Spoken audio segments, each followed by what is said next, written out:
rero ubugumba umuntu atangura kubuvuga igihe abantu bubakanye bagira amabanga nka 3 mu ndwi, amabanga akwiye no kuvuga amabanga akwiye no kuvuga ko bararangura amabanga mu buryo bukwiye, kandi bakaba bamaze imyaka 2 bataronka umwana, ata buryo baroye ko gutandukanya ivyaro. Aho tuca tuvuga ko ari infertilité.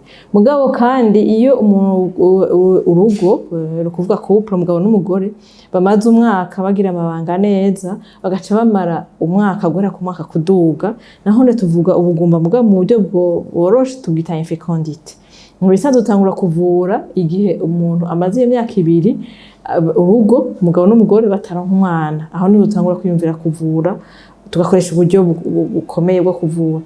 Mugabo n'igihe umugabo n'umugore dusanze nk'umugore nk'akarorero afite ibibazo yagiye aragira akiri muto, yateba kuja mu kwezi akajayo nabi yararibwa cane, hama afite amaberebere, ivyo tukabibona akiri bakimamara naho b'amezi 6, ntituba tukirindiriye ngo ya myaka kubera tuzi ko ari ikibazo kiriho dukwiye kumuvura nk'ikibazo cyabonetse.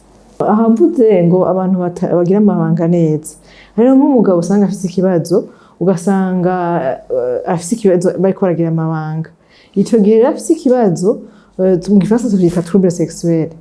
Aho n'umugabo aravyibonera ati jewe aha ndafite ikibazo, naho twagize amabanga harimo ikibazo, akabona n'ikintu cahindutse atahorana, ntibimukundiye no kugira amabanga, niho mvuga nti rero bagize amabanga neza.